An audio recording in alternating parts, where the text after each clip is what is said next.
everyone, and welcome to the latest episode of the Nothing But Locks podcast. I'm your host, Ali Melnicki, accompanied by my favorite coworker, Robert Kowalski. How are you doing this morning, Robert? Ali, doing just great. Thanks so much for having me on today. Boy, that sure was a super wild card weekend that's not yet done. Yep. It was everything as a Giants fan I could have asked for in yesterday's game.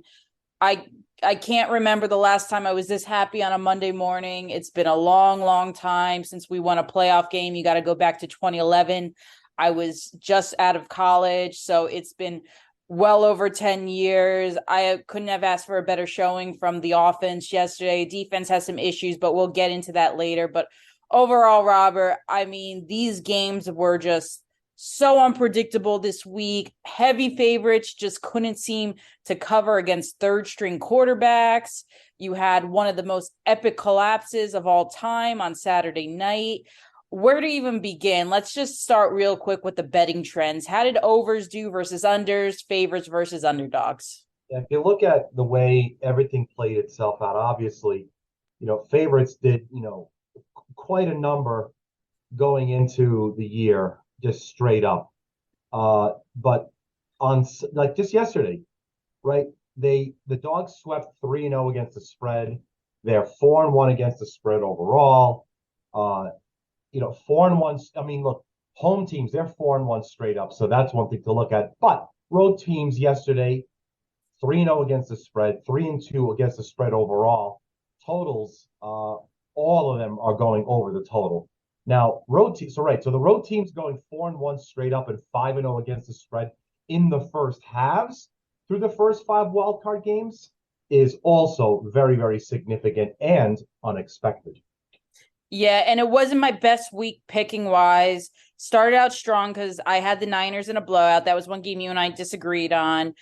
It looked great for me at halftime because I had the Chargers on Saturday night. And then luckily that my parents who are visiting from New Jersey, they were jet lagged. They were in bed with my daughter relatively early, like around 7:30. So I was like, I might as well watch the second half. There's nothing else on TV. And did I get a second half treat? The Bills, I had the Bills covering. I don't know how they almost blew the game to the Dolphins. Obviously, I had my New York Giants, and then the Bengals, I lost that as well. You and I both like the Bengals to cover against the Ravens. So we'll get into all the games. There's a lot to cover in this episode, so Robert and I will go through it as quickly as we can. And Robert, let me just get you, if you had to sum up this weekend in a nutshell, what is 1 to 2 sentences you would use? Uh, this is what happens when you play with an oblong ball. Welcome to chaos. It's exactly my wheelhouse. It's exactly what I wanted. It's the unexpected, and that's why the NFL is so great. Yeah, and this was the first weekend I really divulged from my betting strategy. I bet a lot of heavy favorites, obviously the Bills, obviously the Niners, which won for me, the Bengals.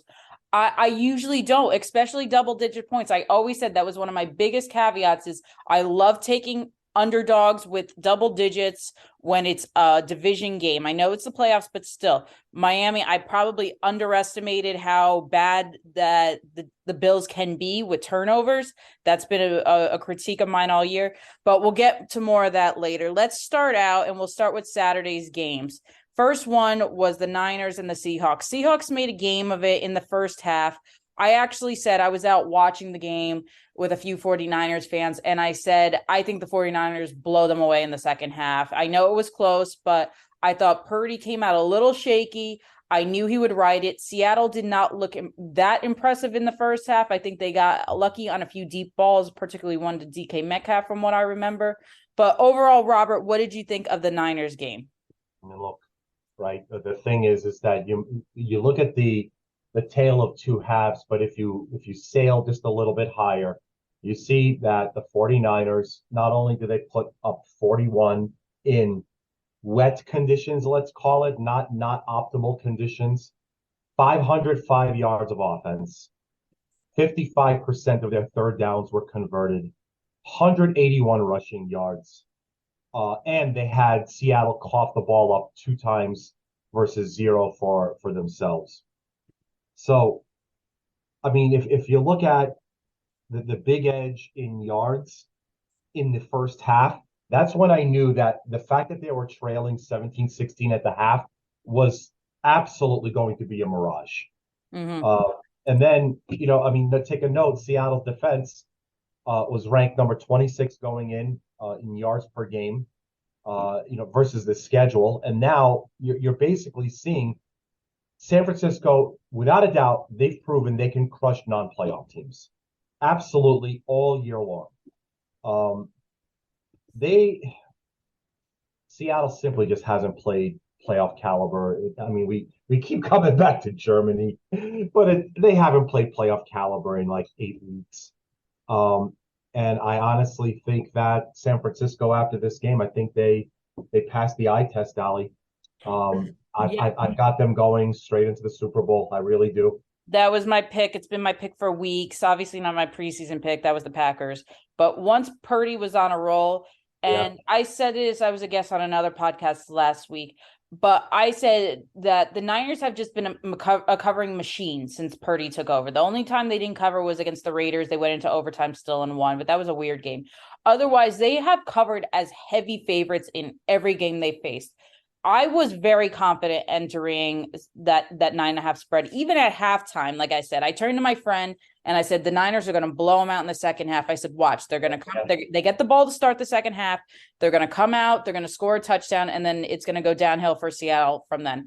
That's exactly what happened. Seattle fumbles on their next drive, which I think that was the turning point of the game. They could have went in for a score. They could have tied it or at the very least taken the lead if they scored a touchdown there. Instead, they fumbled. The Niners go back and score a touchdown. And I believe the Niners scored about just on every possession in the second half. So this was a total coming out party for Brock Purdy. I don't think there's any question, Robert, that come week 1 next year, I don't care what kind of shape Trey Lance is in. This is Brock Purdy's team. What do you think? That's a blazing hot take for the cold tundra of northern Nevada this morning, Ali. Mm-hmm. I've got about 5 inches of snow on the ground, and you just scorched all of it away from my driveway. Well, I guess I you're going to don't get a lot of know. futures bets for MVP for him next year. I don't know about this is definitely one to chew on. I actually was just talking about this exact topic late last night during the Bengals game. What do the Niners do now? This is one of those beautiful first world problems, isn't it? Um, can you say Jorge no los dos? Why not keep the both of them? I mean, they both are under contract. And Um, relatively cheap rookie year deals, I believe. very much so. You don't have to really do anything next year. And Trey Lance, well, the only thing that we know is that he can get injured. So maybe we keep both. Yeah, I don't know what Trey Lance's stock is right now. He had only really a handful of starts in his career. I didn't think he was particularly impressive for his rookie year. He definitely wasn't impressive against the Bears. I know it was a very rainy day week 1, but he did not look good at all. So I don't know if there's much of a market for him right now. So yeah, I agree with you. Why not keep him? But let's concentrate right now on the Niners today, Robert. Yep. You're changing your pick that they go to the Super Bowl. Is there any team you could see in the NFC or the AFC that would just be probably their worst opponent? No, I don't. I really don't. Look, we'll talk more about Dallas and Tampa towards the end of our show today. Um, but none of those two teams I see beating San Francisco. Really, the only X factor to me is maybe we're just discounting Jalen Hurts after the incredible season he had. But maybe we're not. And maybe we haven't seen, prime Jalen Hurts since, what, early December, mid-December. Right. And we don't know how he's going to bounce back in his first game. I could tell you right now, it was a major struggle putting together a line for this Saturday as they're ready to host our Giants. Mm-hmm. I put down what I thought was a high number of 7, and now the Eagles are up to 7.5. But that being said, I'm probably still leaning towards I think San Francisco is the best the NFC has right now. I think so too. And a lot of my criticism against the Eagles is they really haven't played that elite team. I know they beat the Vikings in week 2, but we say how the Vikings defense is just terrible. Kirk Cousins, for some reason, in primetime night games, he just doesn't do well. And really, I'm looking at the Eagles schedule, Robert. They haven't faced a tough defense. You could maybe put the Cowboys there, and they lost to the Cowboys one game. Yes, Jalen Hurts didn't play that game that they lost, but I just don't know what Jalen Hurts is going to do with that front seven of the Niners. And I don't know how healthy he is to run right now. That was the main reason he got hurt, was running. So it has to be on the back, at the back of your head, that, there's a good chance you're only in your 3rd year in the league. There has to be a good chance that you're going to get hurt again. But let's stick with this game before we move on to the next game. And I do want to talk about the Seahawks for a quick second. What's next for Geno Smith? He's obviously a free agent. There's a lot on the free agent market. You have Derek Carr, maybe Tom Brady. You have Jimmy Garoppolo. Does Seattle stick with Geno Smith, or do they explore other options? Geno Smith is up there in age. I don't know if you win a playoff game with Geno Smith. What do you think? If I am wearing the hat of the general manager of the Seattle Seahawks, um, I'm sitting down this morning with Gino and his agent, or just Gino by himself, and letting him know that I want him to end his career with us. I really do. This had nothing to do with his, you know, lack of performance.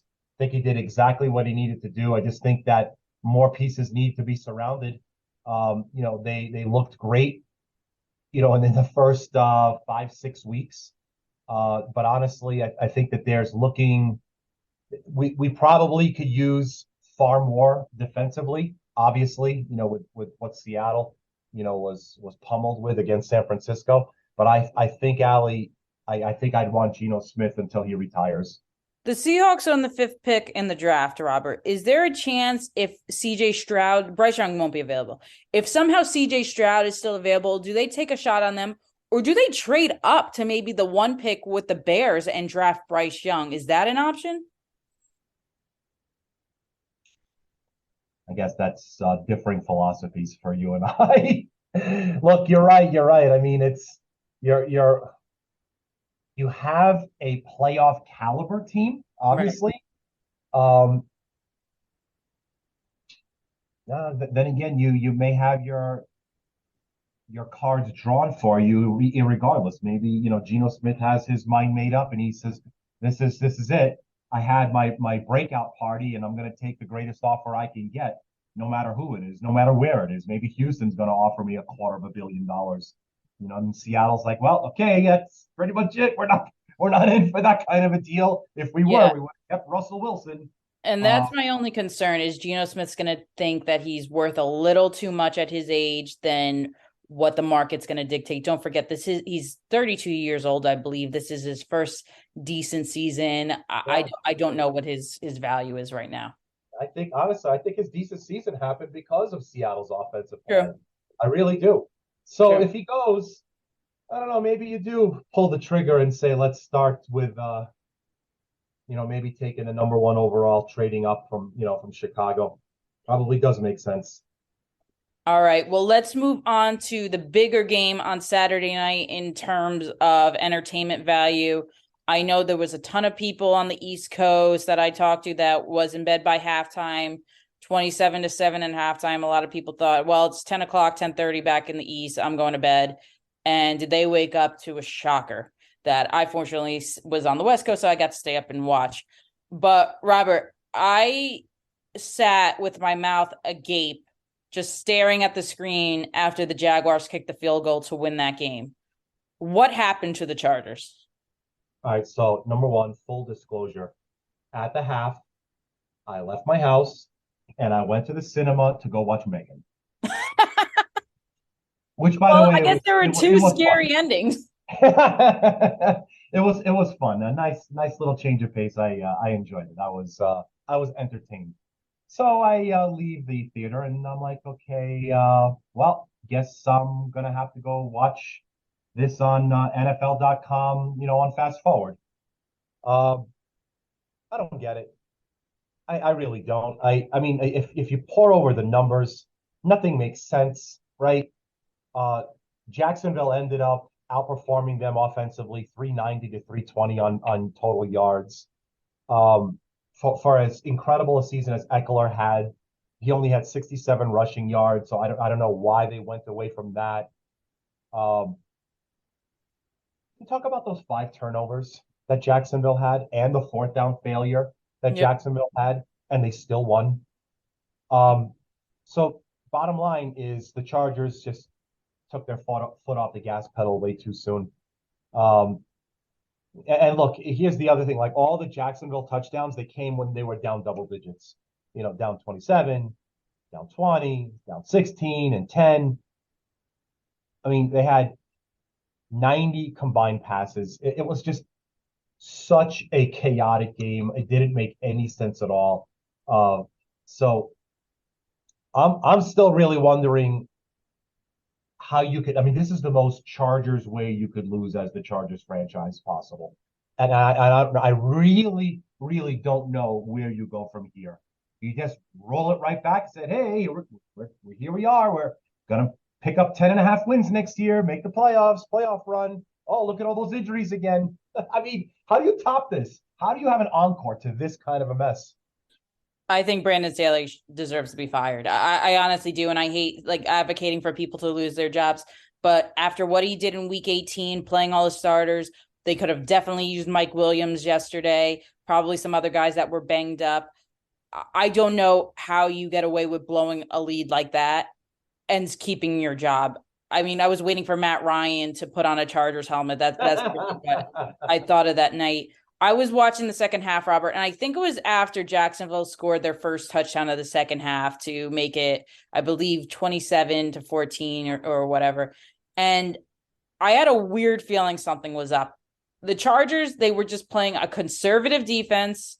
They were not attacking like they had in the first half. It was kind of like they were just waiting for the clock to run out.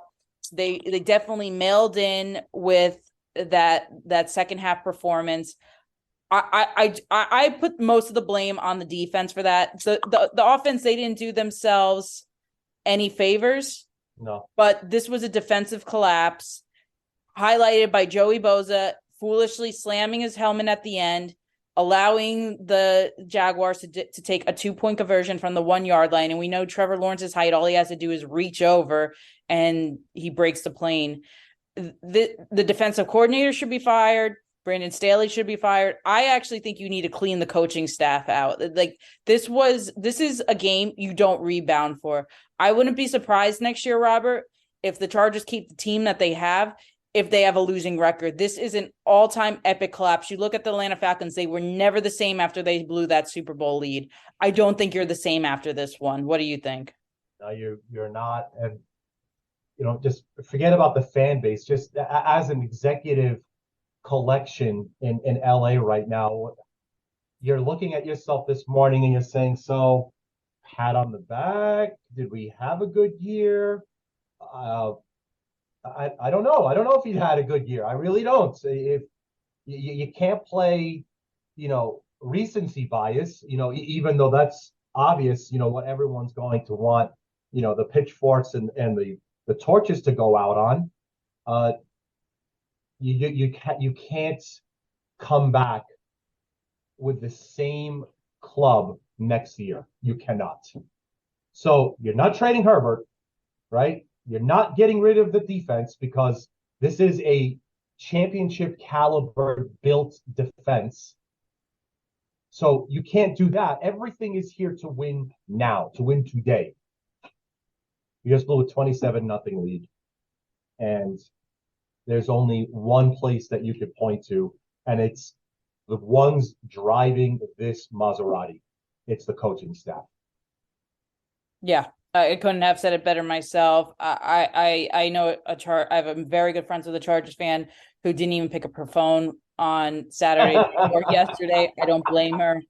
So it was just, let me ask you, because I do want to give Jacksonville credit. I ripped Trevor Lawrence at halftime. I wrote on Twitter on our Nothing But Locks podcast account. I called it. I said Trevor Lawrence chokes in big games. He choked in the first half, had 4 interceptions, was terrible. He choked in the big game against Tennessee. Thankfully, Jaguars defense bailed him out.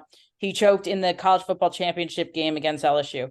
Then he completely just, I wonder if he read my tweet, because then he just completely outperformed everyone in the second half. So I do want to give credit to Jacksonville. But when you look at this game, Robert, do you say more that the Chargers choked in this game, or the Jaguars were that good and had an epic comeback? Excellent question. Uh, Chargers choked. Yeah, I I think the agree. Chargers choked because if they would have even put in half an effort that they did in the first quarter, the game would have been over with 10 minutes to go in the fourth, honestly. But now you switch the entire the plate around, and you see that. I mean, the Jaguars are basically 7-1 since their game in Arrowhead, and it's just not now. It's honestly, I'm not quite sure if they're looking at, saying if maybe we move forward and keep moving from here. I mean, obviously it's the rematch now. Playing in Kansas City, which, by the way, we opened Kansas City for the Saturday game as an 8.5 point favorite, Mm. hosting Jacksonville. So play with it like that. I honestly think that look, it's honestly right now, this is all on the Chargers, and they should be reveling in their victory, and instead they're really wondering what's going to happen next, if they're going to see their coaching staff the same never again. I agree with you. When I think of this game, even though, and I'm not being bitter because I bet the Chargers and everything, but I do think that this was a Chargers collapse. There's no other way to describe it. You can't be up that big in a playoff game and then just completely blow it. All right, Yeah, let's move yeah. on to the Sunday games. Yesterday, Dolphins versus Bills. Robert, when the Bills went up 14-0, I believe actually they got to 17-0 at one point. Right. And I remember my dad and we had to go run a few errands. So I was like, oh, this is just going to be a blowout. Let's get this done before the Giants game. And I look at my phone then, and it's halftime, and I had to double check the score. I couldn't believe that Miami scored as many points as they did in just a few minutes before halftime. And then I watched the third quarter, and I was like, the Bills are going to lose this game for themselves. Josh Allen threw two interceptions. He lost a fumble. There was other fumbles which they were fortunate to recover. But this in no way was Miami put up a good fight. I thought against, at least their offense didn't put up a good fight against the Bills. This was the Bills almost blowing the game. What did you take from yesterday? Yeah, absolutely. Here's the stats that match the point spread turns into a thriller. It was probably in, like, right after Thanksgiving, I said, the juggernauts of the NFL, the KCs, the Buffaloes, the San Francisco's, Phillies, and Dallases, they're winning, right? But they're not covering. And so here we are again looking at the same storyline, and Buffalo, I mean, they're just far more turnover prone than people want to let on, Right. and far more than you'd expect from a very serious Super Bowl contender. So if you dig a little deep, right, you can see obviously Buffalo puts up 423 yards of offense, and that should be good enough. You see that and you say that's good. They outrushed their opponent 107-42. They didn't really need to run the ball because they're picking up chunk yards. But what was happening, right? There was cheap points galore, Ali. Uh, Mm-hmm. Buffalo had the early 23-yard touchdown drive. Then Miami scores on an 18-yard touchdown drive, and then a fumble return for a touchdown. Then the Bills had another 33-yard touchdown drive a little bit later. The one drive that Miami, I said, you guys really earned it, was on a 75-yard touchdown drive down 10. Yeah. So it's this one is really unexpected. I did not see this game playing out this way, especially again, like we just talked about with the Jaguars and Chargers.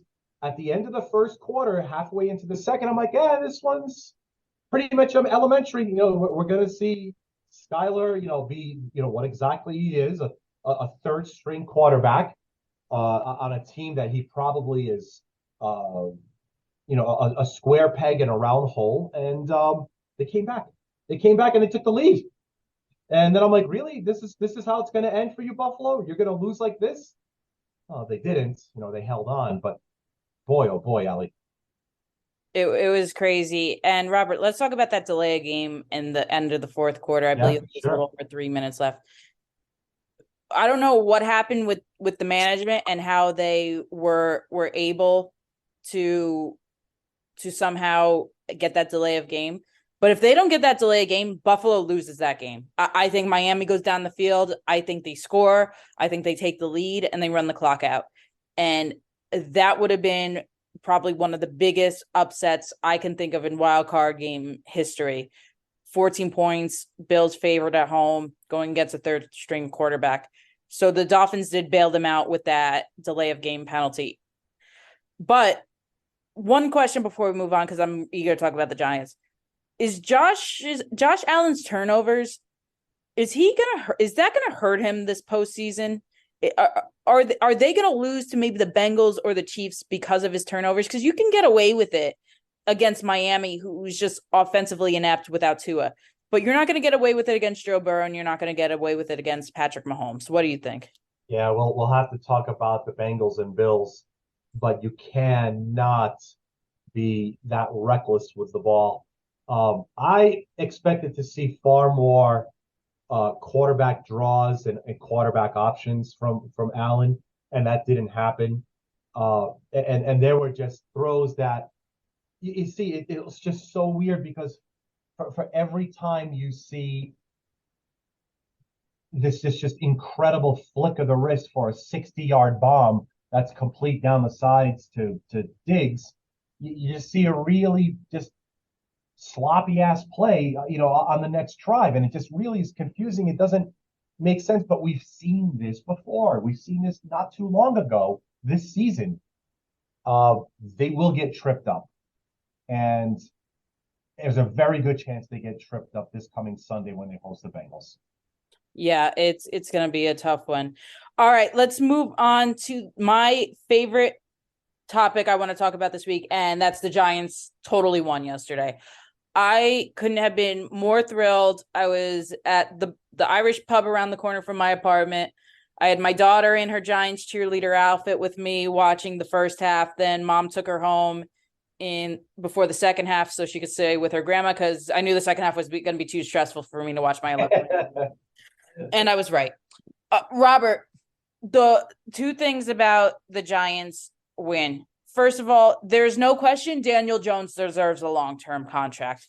He played a perfect game. I don't even want to say near perfect. He played a perfect game yesterday, in my opinion. My second point about the Giants is that this team is playing with so much confidence right now. They're so electrifying. They remind me a lot of those 2007 and those 2011 teams that were underestimated all year and then just came alive in the playoffs. And I'm going to say it right now, they're going to beat the Eagles next week. We'll get more into that later, but I want to hear your thoughts about the game. Blazing hot takes here.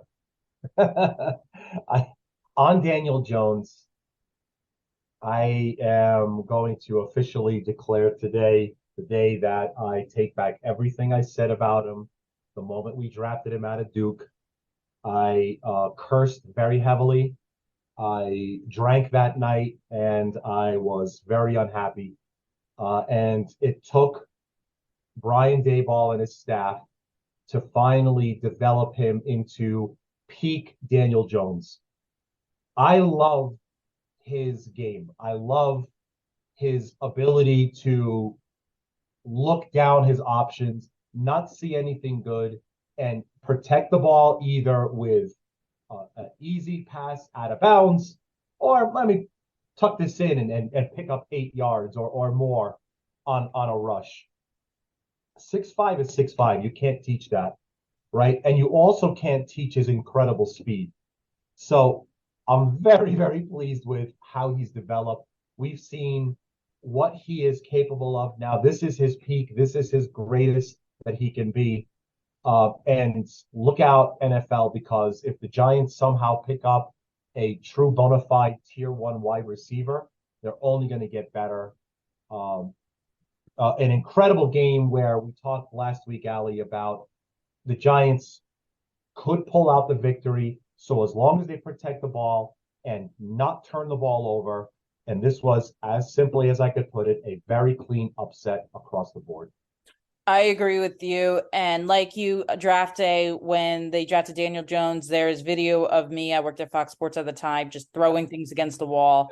However, I was kind of quick to change my tone on Daniel Jones because I did like Daniel Jones at Duke. I just didn't think he was worth the 6th overall pick. I thought we could have got him later. And we had another pick, I believe, number 17. However, I have been a big defender of Daniel Jones since he finally did take over for Eli Manning. And I was one that at the beginning of the season, when people were saying this is it, even toward the middle of the season, when he was just constantly throwing in 180-yard games, not particularly impressive, I said, give him time. He has no receivers. He doesn't have a great offensive line. And I've watched him blossom. And the kid I mentioned this on a podcast a few weeks ago. He has taken so much criticism, and you're not going to get any tougher criticism than from the New York media. And the kid has just defied expectations and proved everyone wrong. And he's so humble about it. He has one of the biggest work ethics I ever seen. So I was so happy he had the game of his life yesterday. Number 2, though, I will give the offensive line so much credit yesterday, Robert. I thought their blocking was impeccable for the majority of the game. Maybe they had a sack or two that they allowed, but especially on that Saquon touchdown run to start the game, I thought that they performed the best that they've been in years. What did you think of the offensive line? The line performed as optimally as I've seen them all year long. Now, let's put a quick little asterisk.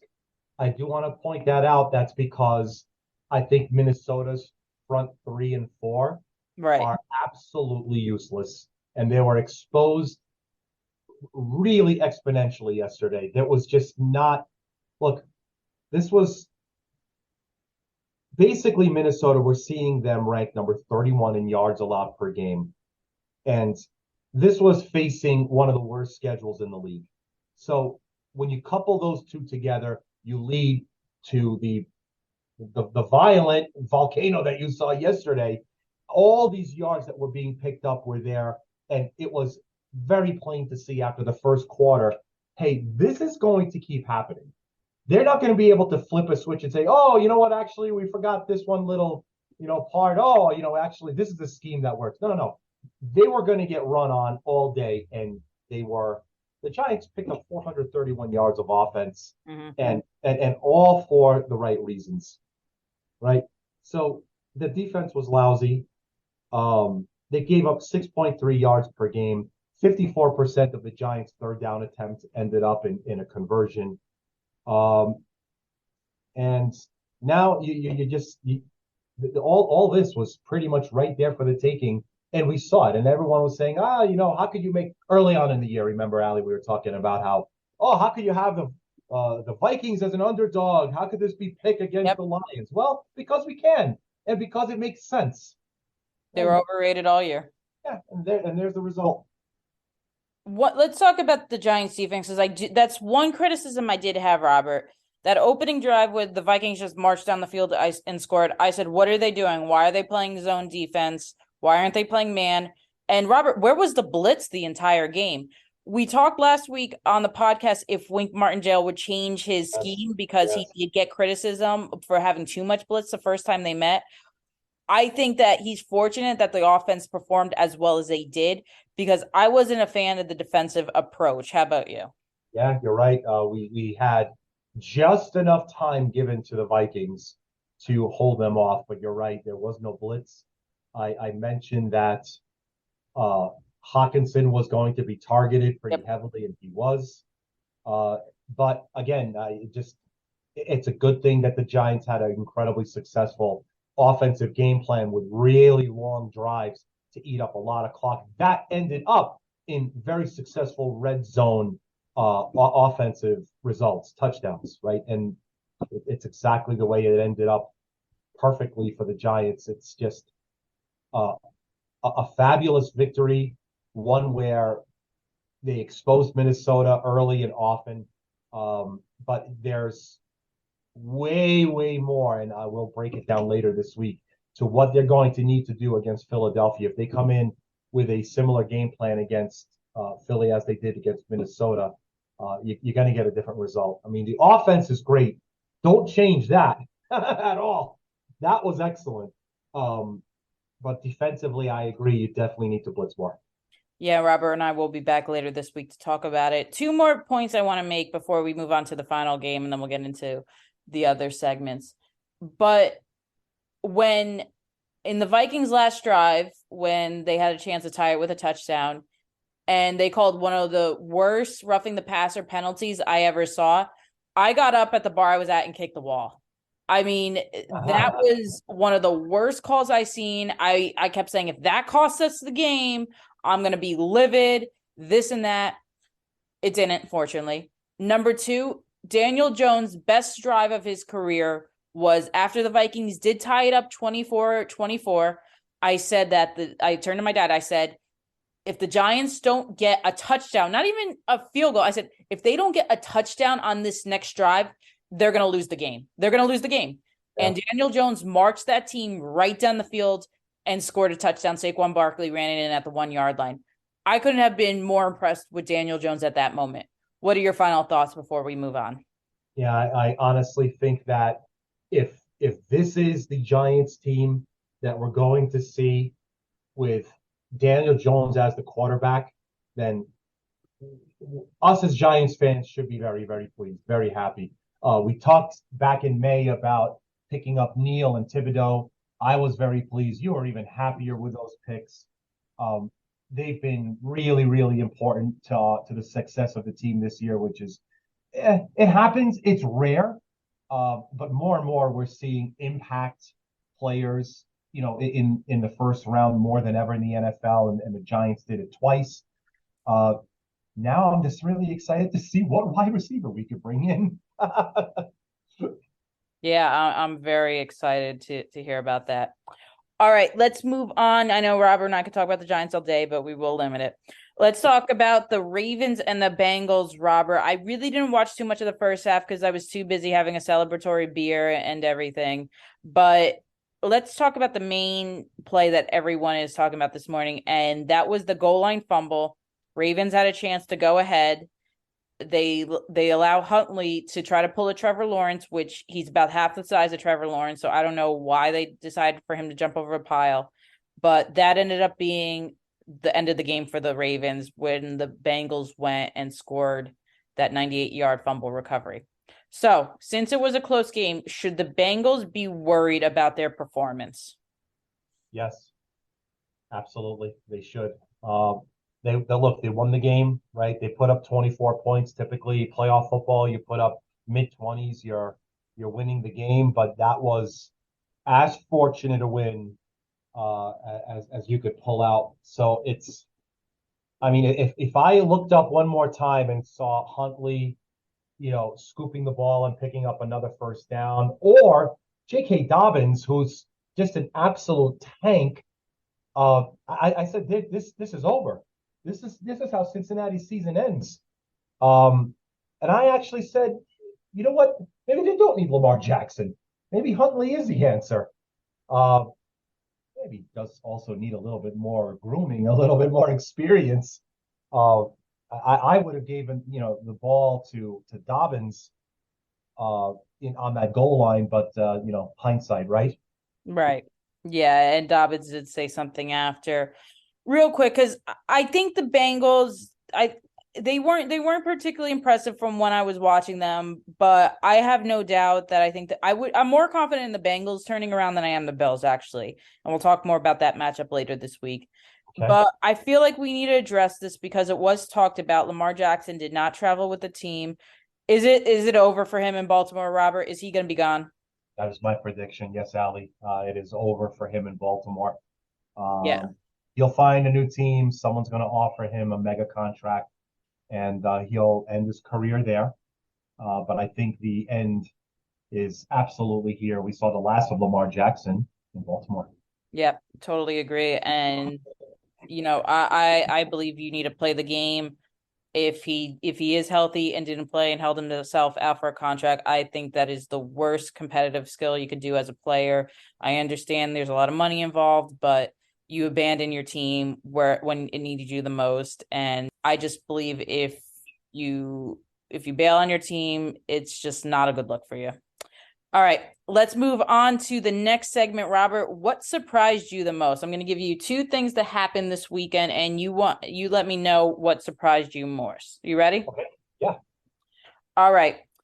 What surprised you more? The Bills nearly losing to the Dolphins or the Bengals nearly losing to the Ravens?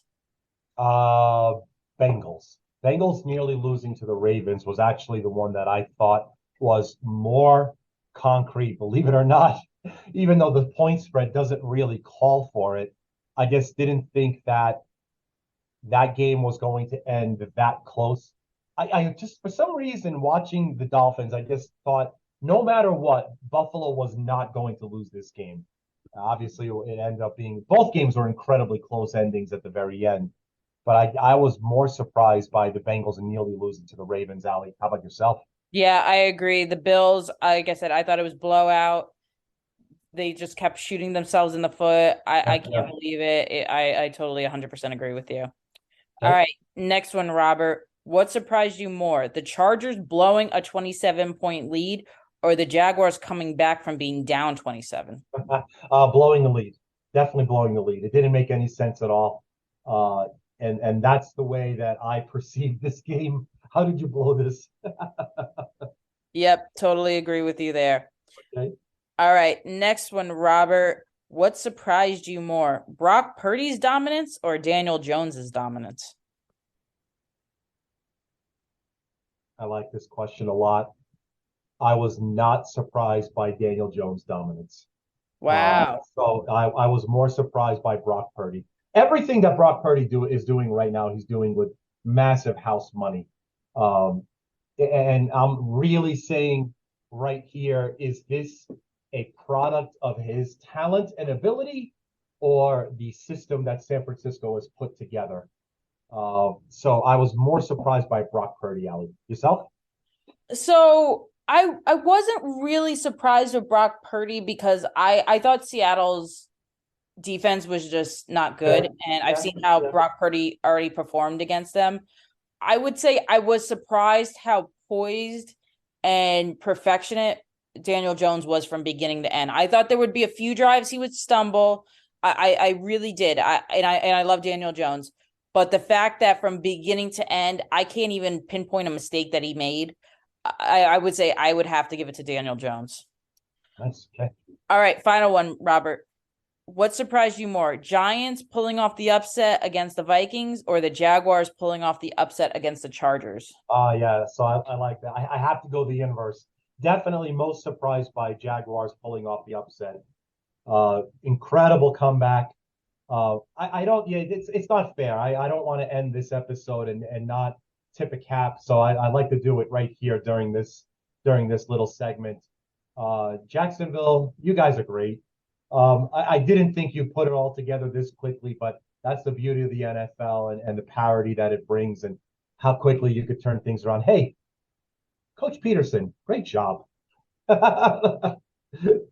Yeah, I will say I was more surprised the Jaguars upset the Chargers. I really thought the Chargers were the superior team. They looked that way for the majority of Yes. the game and just collapsed. So even before the game, if you said would I have been more surprised, I said I would have been more confident with the Giants upsetting the Vikings. All right, our final segment, Robert's the best one of the week, and that's our buy or sell segment. Are you ready? Yes. Please, always. I can't wait. All right, buy or sell. The 49ers will not lose again this postseason. Oh man, why'd you lead with this? I had to come out heavy. Okay, sometimes the metrics just have to get tossed aside. And even though I have, let's pretend it's Kansas City and San Francisco for just this moment, I would have Kansas City as about a 2.5 point favorite on a neutral. but I am buying. I'm going to buy. They're not going to lose this season. Brock Purdy, baby. Yeah, I'll buy as well because I've been riding the 49ers, though I would love to see the Giants face them in the conference championship and win. But I am going to be realistic on this one. So I will say I am buying as of today. I As still of have today. faith in my Giants, though. Yes, yes. All right. Next one, buy or sell. Both Geno Smith and Lamar Jackson will be on different teams next year. Okay, I like this. You got me hooked in halfway for sure already because of Lamar Jackson. And as we discussed earlier about the Seattle San Francisco game, we debated whether or not Geno Smith deserves to remain a Seahawk. There's no question about that. But I think someone's going to get wacky with their wallet and say, hey, Geno, look at all of this beautiful money. Come and get it. And I don't know if he's going to stick around because he's going to see all those dollar signs. So, yes and yes. So I will buy that both Geno Smith and Lamar Jackson will be on different teams next year. Yep, I totally agree with you as well. I am 100% buying this. All right, next one, Robert. Buy or sell. There will be one number one seed eliminated this week.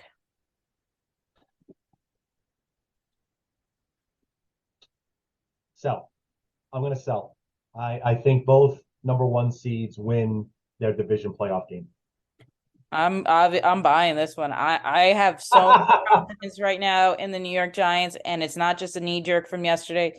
I think there's more to Jalen Hurts' injury than what we're being told. I think it's going to affect his running ability. I don't know if Lane Johnson is going to be back. If he's not back, I think that just causes even more of a breakdown in protection. The Eagles didn't have a great end to their year. The Giants had the best end you could have asked for to their year. So I think I'm looking at when we went into Green Bay and beat Brett Favre. This one I think is an upset this week. Lovely. All right, next one, Robert. We alluded this earlier, but let's get it on record.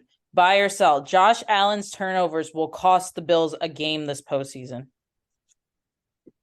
Directly and exactly that way you place that statement is absolutely correct. Josh Allen's turnover will cost the Bills their playoff run. Yes, I'm buying that. I agree with you as well. I think that I think that he makes a big turnover against the Bengals this week and it ends up costing them the game. I hate to say it because I do like Josh Allen a lot. Sure, But sure. his turnovers are a concern. I will say I don't see Burrow being as careless as Josh Allen. So I'm buying that. All right. Finally, Robert, buy or sell. A wild card team will reach the Super Bowl. Oh man, I painted myself in a corner. Oh no, what have I done? I won last week. I said Tampa's going to make it, and now I just went ahead and said San Francisco's not losing. Oh man. Oh well. I gotta sell now. We'll talk. We'll call them the Cowboys and the Bucks in a little bit, but yeah, I'm gonna have to sell. I'm gonna buy. I'm gonna ride. You know what? I will buy just so I'm record of saying that even though I think the Niners will win it all, but I'm gonna buy saying that I still have faith in my Giants, and I'm gonna ride them. I know that the Dallas don't count Dallas out. They could beat the Bucks tonight, even though I don't think so. But they could make a little clamor in the postseason as well. All right, that is our show for today. Quickly before we go, Robert, we talked about it last week, but let's get a final pick on record. Bucks and Cowboys tonight. Who do you have? Early in the process, I opened up the Dallas Cowboys as a 2.5 point favorite, and it's been as equal a ledger as I could write on a game. It did go to 3 for a hot hour or so, maybe not even an hour. It's back down to 2.5 again with a total at 45.5. My pick has not changed. I think that Tampa, with all the rest that they've had and the home field advantage, I think as a 2.5 point dog, they cover and win this game outright, Allie. I agree with you, and I also like the under on this one. What do you think about that? Total, I think, is set just about right. I think Tampa probably wins this one with a low 20s. maybe 23 or 24 points. And it's probably going to be really, really close. So I'm looking at a total landing somewhere between 42 and 44. Obviously, one wild haymaker of a play, and it could go over the total. But I see it. I see the winner picking up anywhere between 23 and 24 points tonight. Okay. Well, that is our show for today. Robert and I will be back Wednesday. We have a jam-packed episode with all the 4 divisional games. I hope everyone enjoyed their wild card weekend. Sorry if you're a Chargers or Vikings fan, but I'm not sorry if you're a Vikings fan because I'm fine with us beating you guys. Eagles, watch out. We have plenty more coming for you this week, and thanks for joining. Robert, any last thoughts before we sign off? Allie, no. Thanks so much for having me on again. Again, you could follow us, of course, at Nothing But Locks on Twitter. You could see me at Robert Kowalski, of course, and hope everyone enjoys tonight's game and the games to come. All right, everyone, take care.